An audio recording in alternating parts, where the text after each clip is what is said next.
ಮುಖ್ಯಮಂತ್ರಿಗಳಾಗಿ DK Shivakumar ಅವರಿಗೆ ಹಾಗೂ KPCC ನೂತನ ಅಧ್ಯಕ್ಷರಾಗಿ ಬಿಕೆ ಹರಿಪ್ರಸಾದ್ ರವರಿಗೆ ಕರ್ನಾಟಕ ಸೇವಾದಳ ವತಿಯಿಂದ ಹೃತ್ಪೂರ್ವಕ ಅಭಿನಂದನೆಗಳು.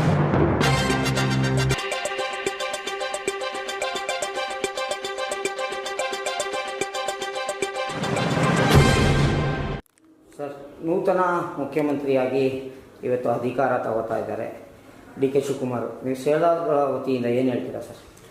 ನಾನು ಸೇವಾದಳದ ಒಬ್ಬ ರಾಜ್ಯ ಪ್ರಧಾನ ಕಾರ್ಯದರ್ಶಿಯಾಗಿ ನಾನು ಸನ್ಮಾನ್ಯ ಡಿ ಕೆ ಶಿವಕುಮಾರ್ ಸಾಹೇಬರಿಗೆ ಹಾರ್ದಿಕ ಅಭಿನಂದನೆಗಳನ್ನು ಸಲ್ಲಿಸ್ತಾ ಇದ್ದೀನಿ ಸೇವಾದಳದ ವತಿಯಿಂದ.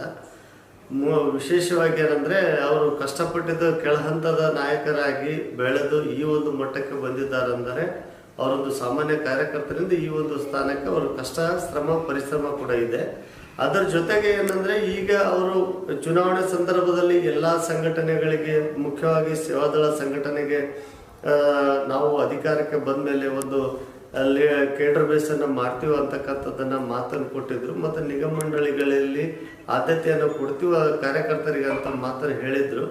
ನಾನು ನೆನಪು ಮಾಡ್ಲಿಕ್ಕೆ ಬಯಸ್ತಾ ಇದ್ದೀನಿ. ನೆನೆಗುದ್ದಿಗೆ ಬಿದ್ದಿರ್ತಕ್ಕಂಥ ಎಲ್ಲ ನಿಗಮ ಮಂಡಳಿ ಮತ್ತು ನಾಮನಿರ್ದೇಶನಗಳನ್ನು ಆದಷ್ಟು ಬೇಗ ಮಾಡಿದರೆ ಅವರಿಗೂ ಒಂದು ಒಳ್ಳೆ ಹೆಸರು ಬರುತ್ತೆ ಮತ್ತು ನಮ್ಮ ಸರ್ಕಾರಕ್ಕೂ ಕೂಡ ಮತ್ತು ಮುಂದೆ 28 ಚುನಾವಣೆ ಕೂಡ ಒಂದು ಸಹಕಾರಿಯಾಗುತ್ತೆ ಅಂತ ನಮ್ಮ ಭಾವನೆ ಇದೆ ಸೇವಾದಳದ ವತಿಯಿಂದ. ಸರ್, ಇವತ್ತು ಕೇಡರ್ ಬೇಸದಿಂದ ಬಂದಂಥ ಮುಖಂಡರು ಡಿ ಕೆ ಶಿವಕುಮಾರ್ ಸುಮಾರು 45 ವರ್ಷಗಳ ಕಾಲ ಹೋರಾಟ ಮಾಡಿ ಇವತ್ತು ಪ್ರತಿಫಲ ಸಿಕ್ಕಿದೆಯಲ್ಲ ಸರ್, ಅವ್ರಿಗೆ ಶುಭಾಶಯ ಕೊಡ್ತೀರಾ ಸರ್? ಅದು ಹಾರ್ದಿಕ ಅಭಿನಂದನೆಗಳನ್ನು ಸಲ್ಲಿಸ್ತಾ ಇದ್ದೀವಿ. ಯಾಕಂದ್ರೆ ಸರ್, ಅವ್ರು ಆಗಲಿ ಯಾವಾಗೂ ಆಗಬೇಕಾಗಿತ್ತು, ಸ್ವಲ್ಪ ಮುಂಚೆನೇ ಆದರೆ ಭಾಳ ಒಳ್ಳೇದಿತ್ತು.